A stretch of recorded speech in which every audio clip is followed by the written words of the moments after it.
So this Lord of the Rings trailer dropped from out of nowhere, and for some reason it's giving me like Castlevania / Fire Emblem vibes. And when it started, I mean, Peter Jackson is doing it, and I'm like, okay, it could be better than Rings of Power, right? Everyone is expecting that anything else that comes out next to Rings of Power is going to be loads better. Can't really blame them. People are thirsty for something that ties back into the universe that isn't this. Do you know why a ship floats and a stone cannot?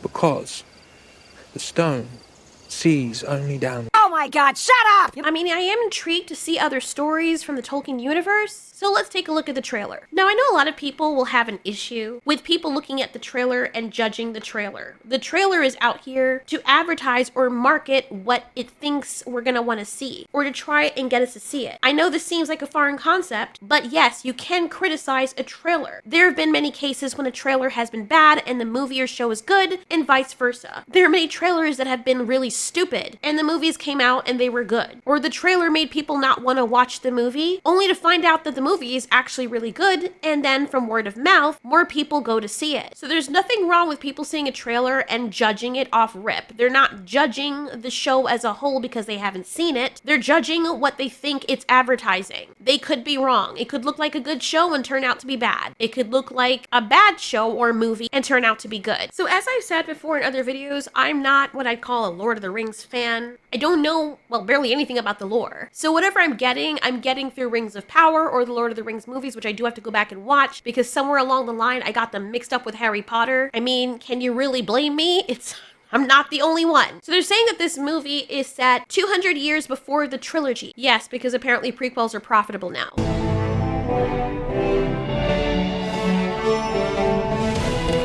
So I do like what they do here, showcasing how everything started and basically letting people know, hey, this is a prequel, just in case you didn't know. I mean, it's not bad marketing the movie that way. My only hope is that they're not going to be just relying off of that the movie can stand on its own, regardless of it being a prequel. I know it sounds stupid saying that, but just for some comparison, that's the very issue a lot of people took with the Alien Romulus movie, because even though it's set in between the first two movies of Alien, many people were claiming that it didn't stand on its own because it kept on doing callbacks and homages to the point where the movie felt as though it was kind of piggybacking off of those other movies, including the movie that was supposed to be set after it, when the android in Romulus apparently says, "Get away from her, you bitch!" And on top of that, the delivery was so freaking poor. The movie was good, but I can understand where people are coming from. So yes, you can still have a prequel and mess all of that up and it not stand on its own. But 200 years before that, Riders of the Mark, brothers of Rohan, there was an older tale.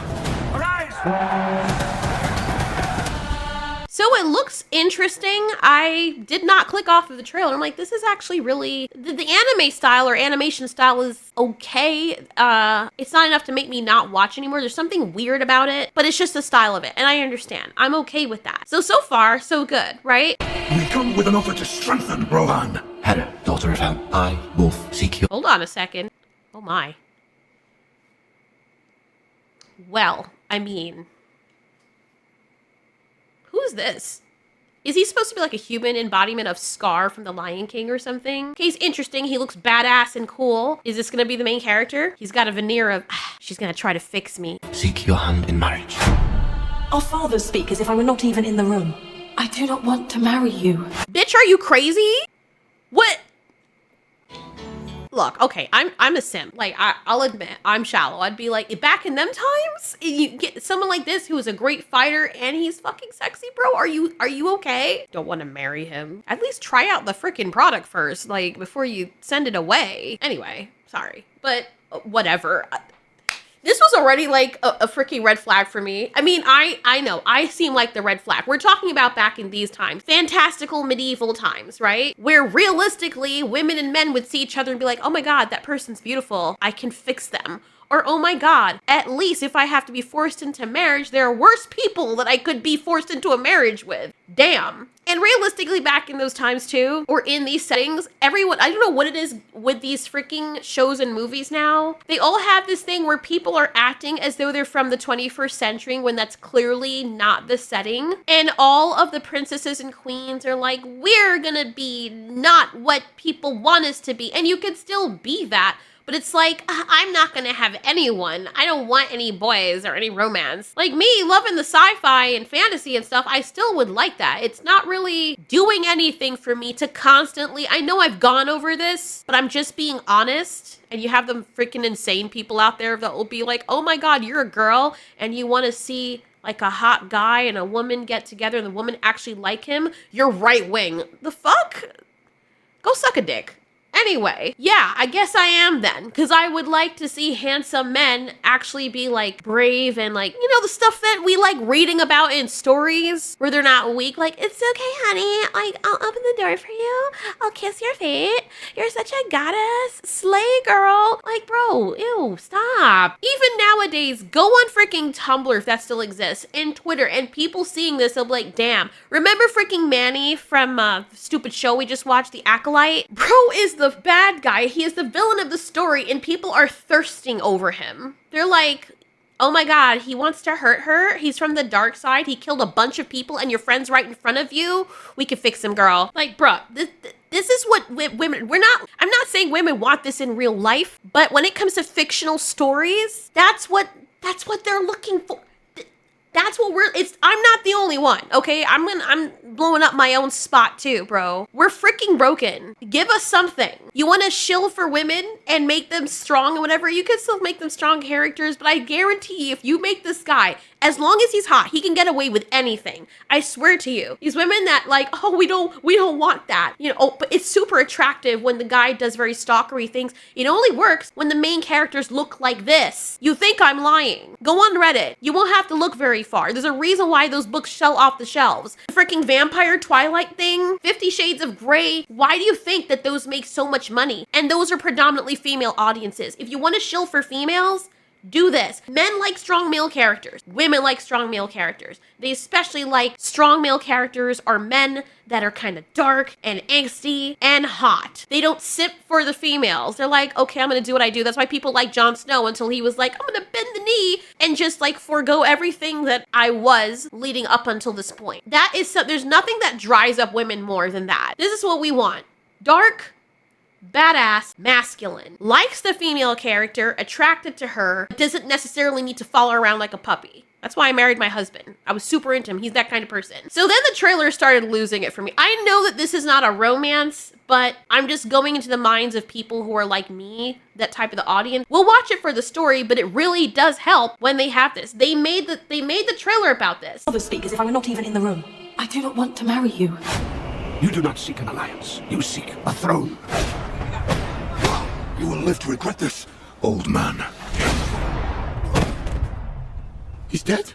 You will pay for this with your life. The boy I knew would never wish for war. The boy you knew. So, see, there's this, they're already marketing this as being between these two people. He's angry, maybe because his father got killed in front of him. And she's like, you wouldn't wish for war. And he's like, I'm not the boy you knew. And that's great. I'm like, all right, cool, I guess. But is it gonna go the route of The Mandalorian Season 3? And is it gonna go the route of almost every other freaking modern day show that we've seen now or movie where they draw people in with, look at how badass this male character is for both the men and the women, and then they like make him a sop before the movie or the show even begins, near the middle of it, and then it's just the girl boss kind of thing. Are they gonna go that route? What's interesting is that they made a main character, the woman, a freaking redhead. That is a rarity nowadays. The boy I knew would never wish for war. The boy you knew is gone. Fire! There's so many of them. I pledge to fight for my king. You know nothing of war. I'm the fastest rider you have. People need hope here. And then the trailer just loses me. I mean, maybe this is not what the movie's mostly about, but it sounds or looks as though she's going to be the main character, and she's like, oh my God, she's not even an elf. Is she an elf? I don't think so. No, she's not. She's not an elf. She's a regular human being, and I am super powerful. That's what I'm getting, and it's just like, ugh. I didn't expect it to be a romance, don't get me wrong, but I was expecting that we were gonna see more from the male side of things for once. Like, I mean, I know that people are gonna say, well, we've had many generations of male being centric, which is not completely true, because I've actually gone back and looked at old movies, and it seemed for certain movies, like action-oriented movies, you did have mostly male leads because mostly males would consume that type of media. But then there were a lot of other almost equal amount of women-centric movies and sitcoms or romances, so they did have female leads. So it wasn't this thing that just happened over the past 20 years like people are trying to have you believe. So I'm looking at a movie like this and I see a guy like this and all the pain and the angst. Even if the movie will be predominantly about him, that's not how they're marketing it. So around this point, halfway through the trailer, when I'm like, oh my god, this is great, and then the last half of the trailer, near the end, they just start losing me because now it's about this girl, and it's like, it looks beautiful, the animation's not bad, it's giving me Princess Mononoke a little bit, and maybe that's what they're banking on, but now it's just like, oh my god, now it's the girl, and she's Mulan. My pride, my joy. You could rule the world. Yeah, okay, they lost me. I'm sorry, I'm not interested. As a woman who's interested in fantasy / romance / action / horror / all of those things, I'm just tired and I'm sick and tired of seeing this. I'm sorry, I don't want that. It's not even like, okay, I'm not even gonna lie. It's because it's a female lead and this is the way that they're marketing her. And it's nothing to do with I don't like female leads, because you know who I absolutely loved and I keep going back to watch regardless of the dumpster fire that it became? My girl Daenerys. She honestly, when you think of a female lead character, at the top of my head, she is the top one. Yes, I'm probably biased because she loves dragons, I love dragons, but she also is very relatable. She started from a place of absolute nothingness. And then she became a badass. I'm sorry. She's the right kind of badass because she had her dragons. She couldn't be burned. She wasn't super powerful. She wasn't this great fighter. Her dragons are what made her powerful. And I'm sorry, that was awesome to me because you never see that. She also could be soft. There's nothing better. I mean, there is stuff better. Part of the vengeance, the reason why she was vengeful is because she had love for Khal Drogo. When she was with Khal Drogo, she still became a badass. And yet, she still loved her man. He was handsome and masculine. He could love her and be tender with her and not lose his masculinity or her not step on his toes. And he still raised her up and she also nurtured him. This was the perfect portrayal and everybody loved this. They love seeing this big-ass, masculine, handsome dude that would kill for her, but he ain't a simp. And she was a strong woman, but she still knew how to love her man and not made it look like she was trying to outshine him or anything. Then my girl frickin' snapped. Dovageris! Zadrizes buzdaris kosdaur. Nigay Daenerys Jalmas mo Targaryen lentrat. En Valeria we poana garexan. Valeria munioengos no yis isa. Ona you dole brijadas.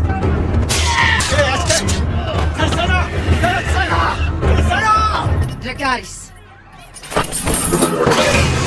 I'm sorry, but that's my girl. How witty she was and people didn't expect her to like, oh, God, I hate Game of Thrones, what it had become. And whenever I rewatch it, I always rewatch the dragons and Daenerys. That's the only thing I'm interested in. That's the only reason I was even interested in watching House of the Dragon in the first place, because she made me love the Targaryens. This was a badass. That's how you build up someone's character. And guess what? She fell in love with Jon Snow because he wasn't a freaking simp and she could still like him, have romance, and have feelings for someone. I haven't given you permission to leave.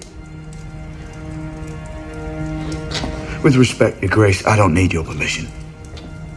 I am a king.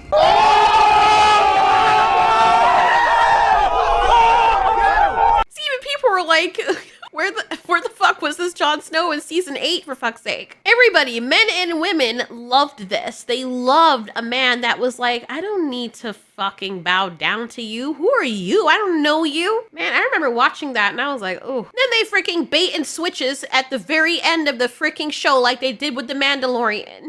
And loyalty and character. These are the reasons I serve you, Lady Kreese. Your song is not yet written. I will serve you until it is.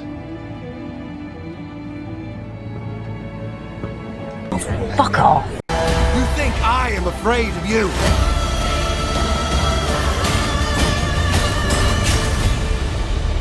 You should be. Oh my god, ew! What? Ew, this is so bad. Oh my god. I already lost interest, but when he's like, you think I'm afraid of you? You should be. Oh, no. Oh, fuck no. No. Hard pass. Hard pass. You guys, you can watch it and you tell me if it's good. I'm not going to waste my time or money on this. Y'all tell me if that's what you want to see. I'm going to wait for it to come out for people to give me the reference and be like, yes, it was really good. They were bait and switching us in the trailer. It was not like that. They tricked us. It's actually really good, man. But no, what in the hot ass was this? I'm afraid of you. You should be. Oh, fuck you. Fuck off, Galadriel 2.0. Good lord, this was bad. Oh, can we stop? It's painful how bad that was. And was she living as a princess the whole time? Hold on. How long did it take for her to learn? Because they made it look like maybe this was before, but they made it look like she was living a life of luxury and a normal princess life. I didn't see anything. Well, to be honest, we don't see the guy either, but usually women in that time, their role is like, oh, we were gonna sit and get married and whatnot. You're not going to be moving around with a sword unless you're training outside of your father's prying eyes or he allows you to. At least Rhaenyra in House of the Dragons addressed that she wasn't fit for battle and she wished she had learned to use a sword. That made more sense in House of the Dragon. But now this girl probably did a little training to the point where she can now go toe to toe with this guy who's probably seen battle and experience. And now she's like, you should be afraid of me. These two liked each other. Even if they decide to bait and switch and be like, oh my God, they get together and they're friends in the end. Or they're just trying to, no, fuck this. No. Nah. I'm not about that life. This is so boring to me. I'm so sick and tired of seeing this. I don't even care at this point if they're like, he's a good villain and he's actually really badass. The way they marketed this, it's just a huge turnoff for me personally. I know there's hardcore Tolkien fans that you guys just want something, and I get it, but I don't see how this is different than Rings of Power, except that it's animated and they're trying. It just seems to me that they're like, oh, Peter Jackson, oh, look guys, anime, come on in. They're trying to use those things to draw in people, looking at the internet saying, well, people are saying they love Peter Jackson and they like anime. Let's combine those things and then like watch people come in. That's all they're banking on. And if you guys watch it and you like it and it's good, great. But the marketing for me, nah, hard pass. Actually, the pass isn't even hard. It's flaccid for me, honestly. I have zero interest in seeing yet another freaking show with a freaking. I'm good. Just to let you know, I like anime a lot. And even in my anime, I more so prefer anime like Solo Leveling, where they showcase the guy. And funny enough, in those anime where you have the lead characters who are guys who glow up and you see them struggling to become what they end up being, the female characters that are there usually are badass. Kaiju number 8 is another example of that. The ISTJ female character, she's freaking badass. T'Pol in Enterprise, she's freaking badass. And those people can still have feelings. They can still be snarky, have their own mind, and still be feminine, and still have weaknesses, and still fall in love with people. I'm not saying this woman is not in love with that guy, or she wasn't at some point, but this whole, let's follow the journey of the girl being a complete badass, and look at, no, I'm not interested in that. Fuck that. You guys have fun with this. The fuck? What the fuck is going on?